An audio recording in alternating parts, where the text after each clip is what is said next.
Forgive us our trespasses. Oh, had he lived, replied Rusilla, never penitence had equalled his.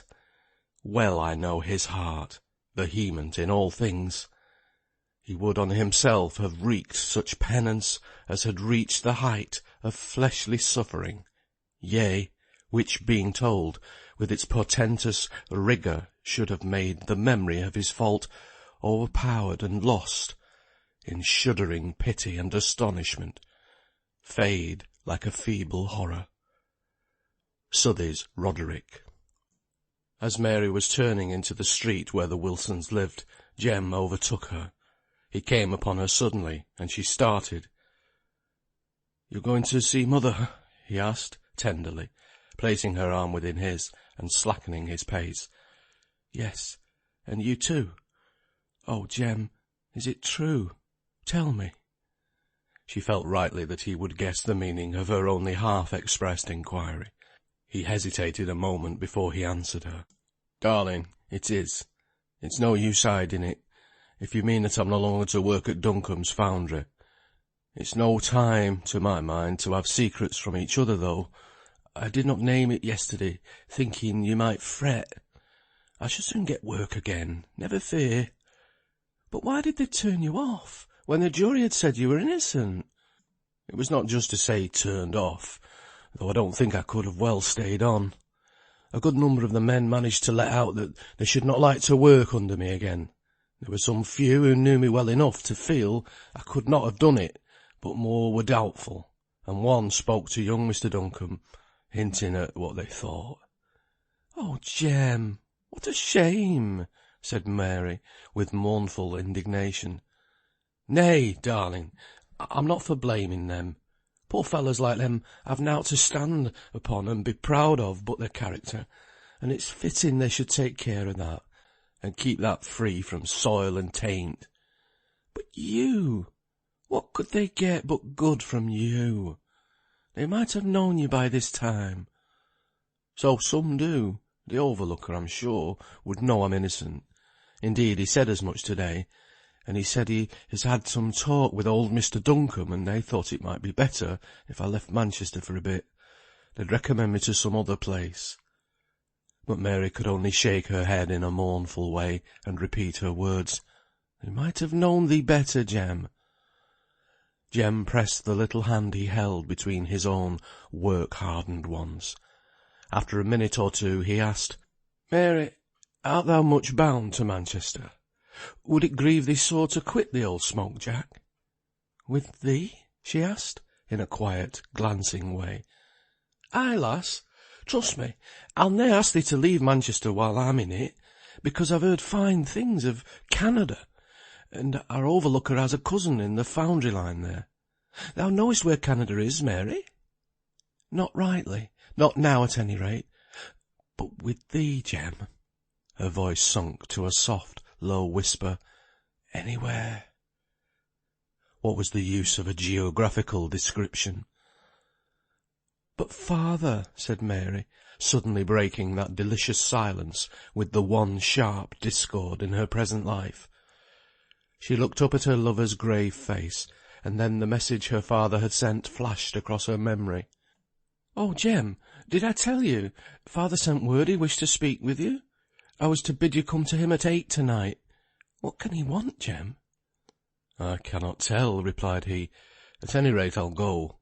It's no use troubling ourselves to guess," he continued, after a pause of a few minutes, during which they slowly and silently paced up and down the by-street into which he had led her when their conversation began. "Come and see mother, and then I'll take thee home, Mary. Thou wert all in a tremble when I first came up with thee. Thou'rt not fit to be trusted home by thyself," said he, with fond exaggeration of her helplessness. Yet a little more lovers' loitering, a few more words, in themselves nothing, to you nothing, but to those two, what tender, passionate language can I use to express the feelings which thrilled through that young man and maiden, as they listened to the syllables made dear and lovely through life by that hour's low whispered talk. It struck the half hour past 7. "Come and speak to mother. She knows you to be her daughter, Mary, darling." So they went in. Jane Wilson was rather chafed at her son's delay in returning home, for as yet he had managed to keep her in ignorance of his dismissal from the foundry, and it was her way to prepare some little pleasure, some little comfort for those she loved, and if they, unwittingly, did not appear at the proper time to enjoy her preparation, she worked herself up into a state of fretfulness, which found vent in upbraidings as soon as ever the objects of her care appeared, thereby marring the peace which should ever be the atmosphere of a home, however humble, and causing a feeling almost amounting to loathing to arise at the sight of the stalled ox, which, though an effect and proof of careful love, has been the cause of so much disturbance. Mrs. Wilson had first sighed and then grumbled to herself over the increasing toughness of the potato cakes she had made for her son's tea. The door opened and he came in, his face brightening into proud smiles, Mary Barton hanging on his arm, blushing and dimpling, with eyelids veiling the happy light of her eyes. There was around the young couple a radiant atmosphere, a glory of happiness. Could his mother mar it? Could she break into it with her Martha-like cares? Only for one moment did she remember her sense of injury, her wasted trouble, and then, her whole woman's heart heaving with motherly love and sympathy, she opened her arms and received Mary into them, as, shedding tears of agitated joy, she murmured in her ear, "Bless thee, Mary, bless thee! Only make him happy, and God bless thee for ever." It took some of Jem's self-command to separate those whom he so much loved, and who were beginning, for his sake, to love one another so dearly. But the time for his meeting John Barton drew on, and it was a long way to his house. As they walked briskly thither, they hardly spoke, though many thoughts were in their minds. The sun had not long set, but the first faint shade of twilight was over all, and when they opened the door, Jem could hardly perceive the objects within by the waning light of day and the flickering fire-blaze. But Mary saw all at a glance. Her eye, accustomed to what was usual in the aspect of the room, saw instantly what was unusual, saw and understood it all. Her father was standing behind his habitual chair, holding by the back of it as if for support, and opposite to him there stood Mr. Carson, the dark outline of his stern figure looming large against the light of the fire in that little room. Behind her father sat Job Legh, his head in his hands, and resting his elbows on the little family table, listening evidently, but as evidently deeply affected by what he heard. There seemed to be some pause in the conversation. Mary and Jem stood at the half-open door, not daring to stir, hardly to breathe. "And have I heard you aright?" began Mr. Carson, with his deep quivering voice. "Man, have I heard you aright? Was it you, then, who killed my boy, my only son?" He said these last few words almost as if appealing for pity, and then he changed his tone to one more vehement and fierce. "Don't dare to think that I shall be merciful and spare you, because you have come forward to accuse yourself. I tell you I will not spare you the least pang the law can inflict. You who did not show pity on my boy shall have none from me." "I did not ask for any," said John Barton in a low voice. "Ask or not ask, what care I? You shall be hanged, hanged, man," said he, advancing his face, and repeating the word with slow, grinding emphasis, as if to infuse some of the bitterness of his soul into it. John Barton gasped, but not with fear. It was only that he felt it terrible to have inspired such hatred as was concentrated into every word, every gesture of Mr. Carson's. "As for being hanged, sir, I know it's all right and proper. I dare say it's bad enough. But I tell you what, sir," speaking with an outburst, "if you'd hanged me the day after I'd done the deed, I would have gone down on my knees and blessed you. Death! Lord, what is it to life? to such a life as I've been leading this fortnight past. Life at best is no great thing, but such a life as I have dragged through since that night." He shuddered at the thought. "Why, sir, I've been on the point of killing myself this many a time to get away from my own thoughts. I didn't, and I'll tell you why. I didn't know but that I should be more haunted than ever with the recollection of my sin. Oh, God above can only tell the agony with which I've repented me of it, and part perhaps because I feared he would think I were impatient of the misery. He sent as punishment far, far worse misery than any hanging, sir." He ceased from excess of emotion. Then he began again. "Sin that day, it may be very wicked, sir, but it's the truth, I've kept thinking and thinking if I were but in that world where they say God is, he would, maybe, teach me right from wrong, even if it were with many stripes. I've been so puzzled here. I would go through hell fire if I could but get free from sin at last. It's such an awful thing. As for hanging, that's just nought at all." His exhaustion compelled him to sit down. Mary rushed to him. It seemed as if till then he had been unaware of her presence. Aye, wench," said he feebly. "Is it thee? Where's Jem Wilson?" Jem came forward. John Barton spoke again, with many a break and gasping pause. "Lad, thou hast borne a deal for me. It's the meanest thing I ever did to leave thee to bear the brunt.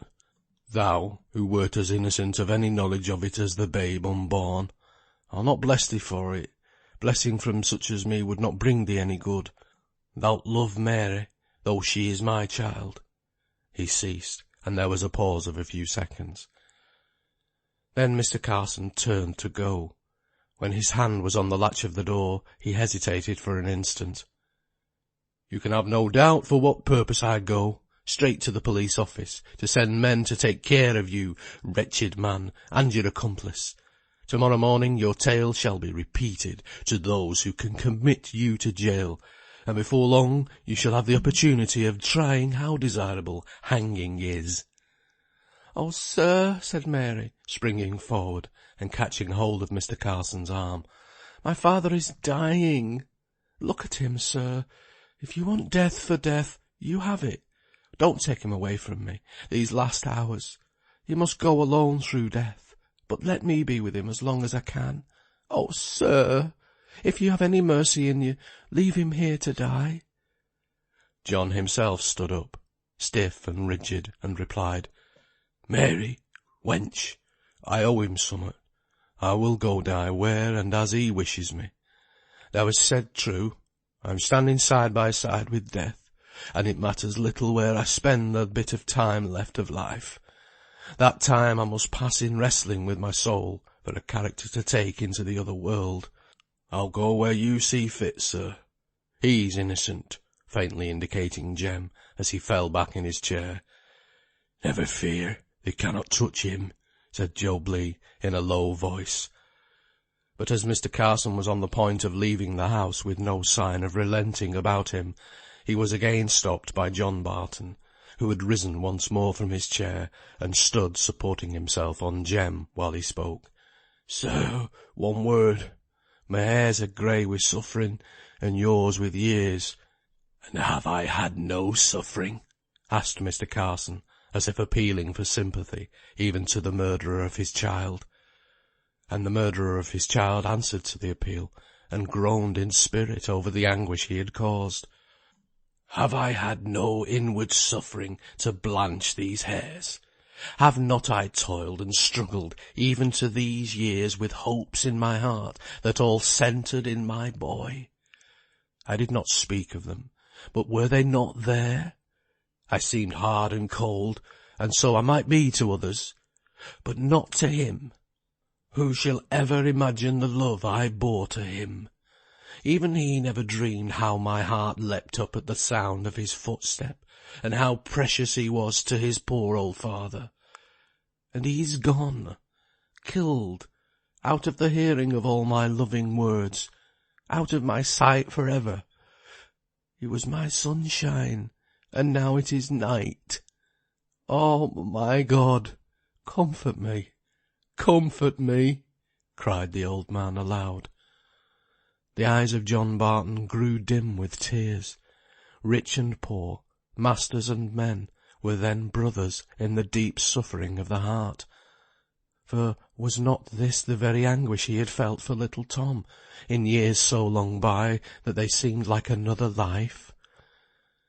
The mourner before him was no longer the employer, a being of another race, eternally placed in antagonistic attitude, going through the world glittering like gold, with a stony heart within, which knew no sorrow but through the accidents of trade, no longer the enemy, the oppressor, but a very poor and desolate old man.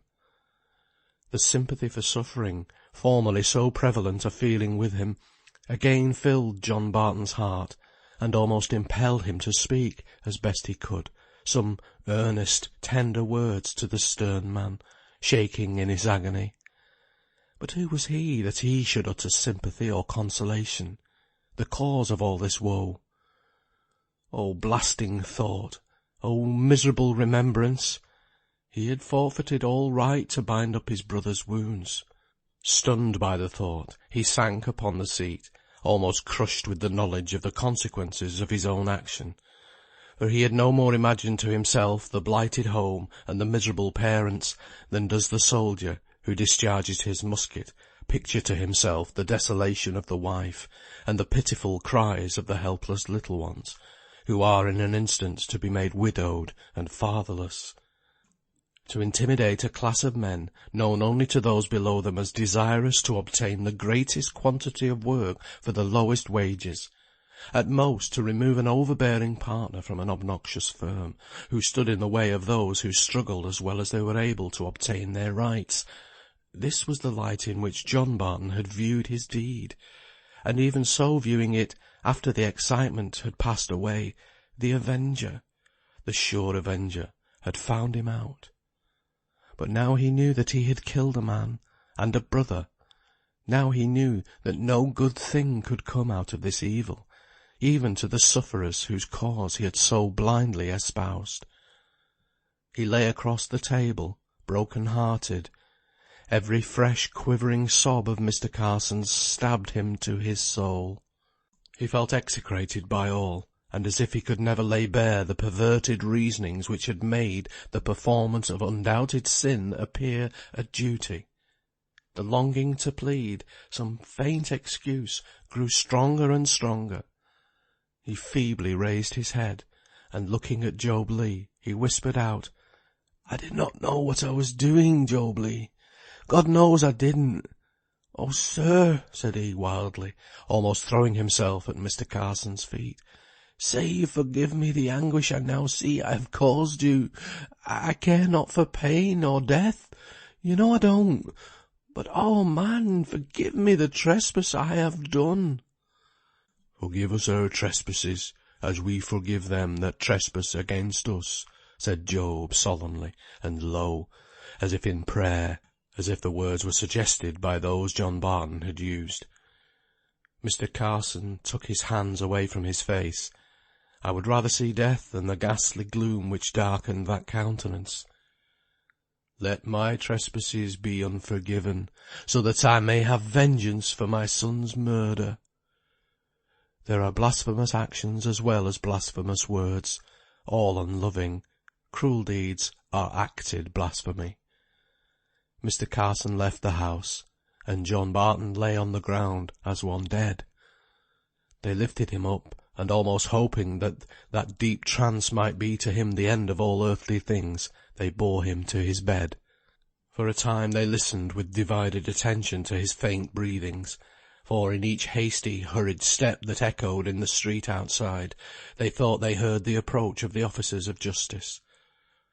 When Mr. Carson left the house he was dizzy with agitation. The hot blood went careering through his frame. He could not see the deep blue of the night heavens for the fierce pulses which throbbed in his head. And partly to steady and calm himself, he leaned against a railing, and looked up into those calm, majestic depths with all their 1,000 stars.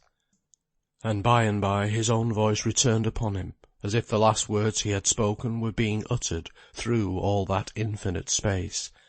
but in their echoes there was a tone of unutterable sorrow.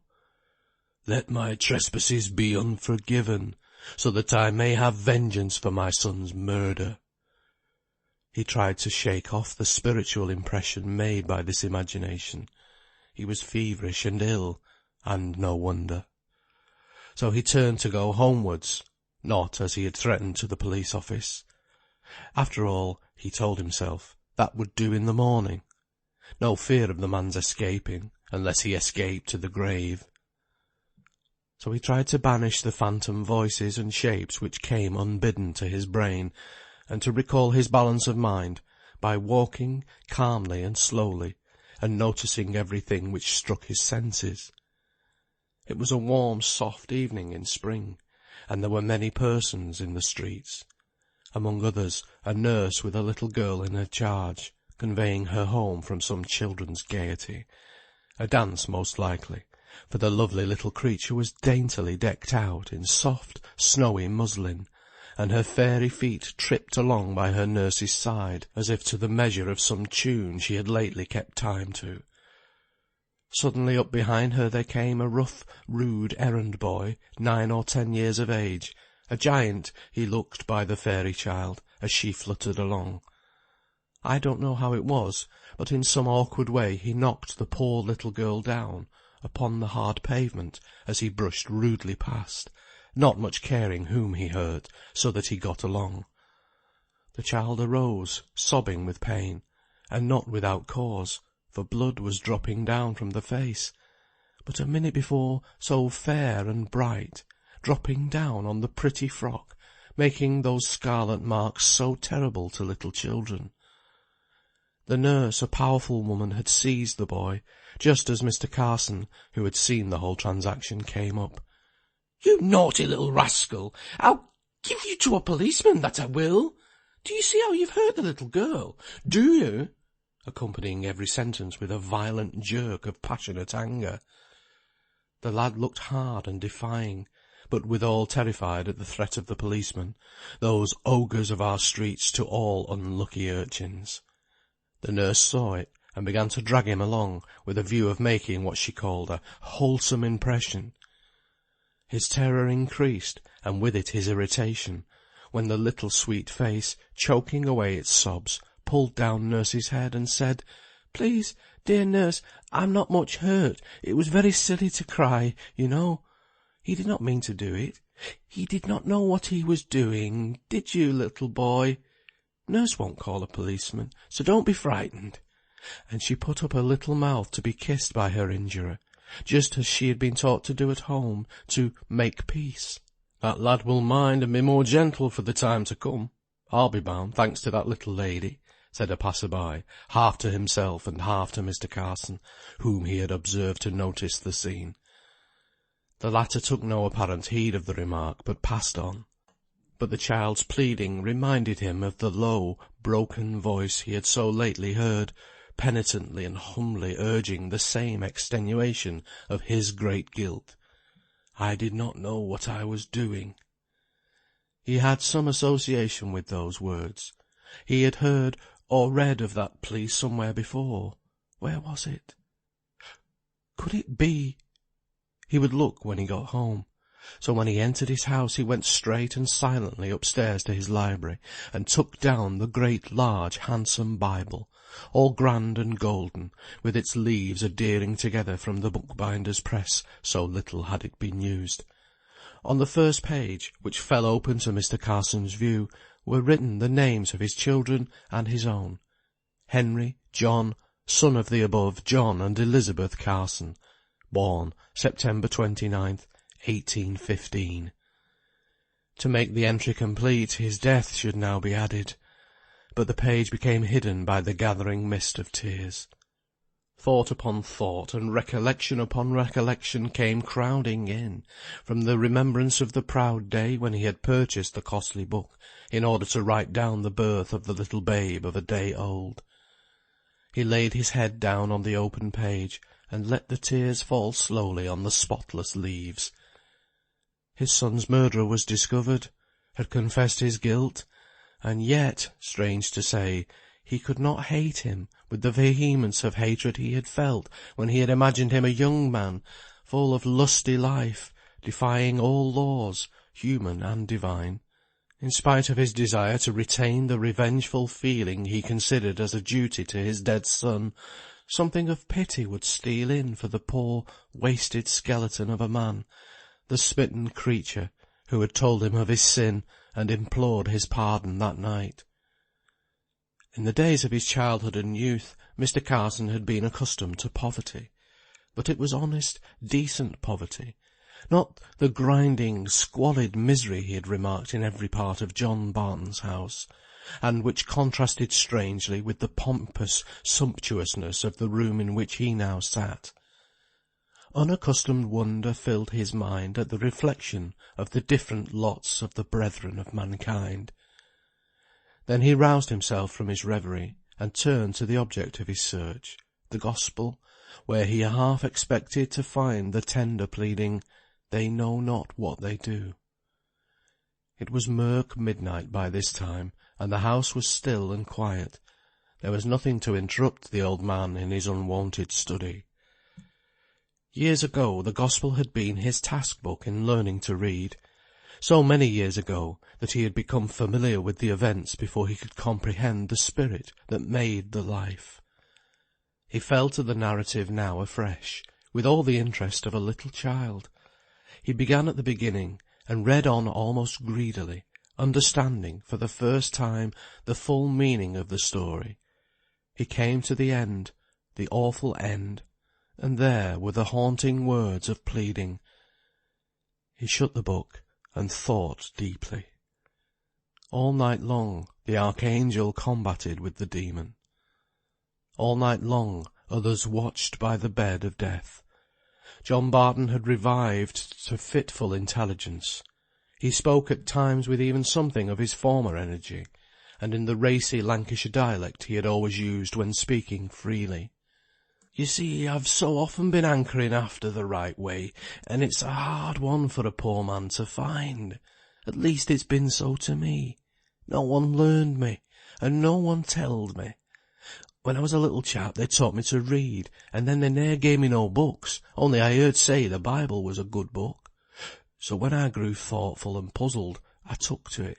But you'd never believe black was black, or night was night, when you saw all about you acting as if black was white, and night was day.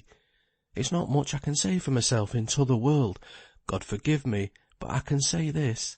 I would fain have gone after the Bible rules if I'd have seen folk credit it, or spoke up for it, and went and did clean contrary. In those days I would have gone about with my Bible, like a little child, my finger in th' place, and asking the meaning of this or that text, and no one told me. Then I took out 2 or 3 texts as clear as glass, and I tried to do what they bid me do. But I don't know how it was. Masters and men, all alike, cared no more for minding those texts than I did for th' Lord Mayor of London. So I grew to think it must be a sham put upon poor ignorant folk, women and such like. It was not long I tried to live gospel-wise, but it was liker heaven than any other bit of earth has been. I'd old Alice to strengthen me, but everyone else said, stand up for their rights, or thou'lt never get 'em, and wife and children never spoke, but their helplessness cried aloud, and I was driven to do as others did. And then Tom died. You know all about that. I'm getting scant of breath and blind like." Then again he spoke, after some minutes of hushed silence. "All along it came natural to love folk, though now I am what I am. I think one time I could e'en have loved the masters, if they'd have letten me. That was in my gospel days, afore my child died of hunger. I was torn in two oftentimes, between my sorrow for poor suffering folk, and my trying to love them as caused their sufferings, to my mind. At last I gave it up in despair, trying to make folks' actions square with Bible, and I thought I'd no longer labour at following th' Bible myself. I've said all this afore, maybe, but from that time I've dropped down. After that he only spoke in broken sentences. I did not think he'd been such an old man. Oh, that he had but forgiven me! and then some earnest, passionate, broken words of prayer. Job had gone home like one struck down with the unexpected shock. Mary and Jem together waited the approach of death. But as the final struggle drew on, and morning dawned, Jem suggested some alleviation to the gasping breath, to purchase which he left the house in search of a druggist's shop, which should be open at that early hour. During his absence, Barton grew worse. He had fallen across the bed, and his breathing seemed almost stopped. In vain did Mary strive to raise him. Her sorrow and exhaustion had rendered her too weak. So, on hearing some one enter the house space below, she cried out for Jem to come to her assistance. A step, which was not Jem's, came up the stairs. Mr. Carson stood in the doorway. In one instant he comprehended the case. He raised up the powerless frame, and the departing soul looked out of the eyes with gratitude. He held the dying man propped in his arms. John Barton folded his hands as if in prayer. "Pray for us," said Mary, sinking on her knees, and forgetting in that solemn hour all that had divided her father and Mr. Carson. No other words could suggest themselves than some of those he had read only a few hours before. "God be merciful to us sinners. Forgive us our trespasses, as we forgive them that trespass against us." And when the words were said, John Barton lay a corpse in Mr. Carson's arms. So ended the tragedy of a poor man's life. Mary knew nothing more for many minutes. When she recovered consciousness, she found herself supported by Jem on the settle in the house-place. Job and Mr. Carson were there, talking together lowly and solemnly. Then Mr. Carson bade farewell and left the house, and Job said aloud, but as if speaking to himself, "God has heard that man's prayer. He has comforted him." End of chapter 35. Read by Tony Foster.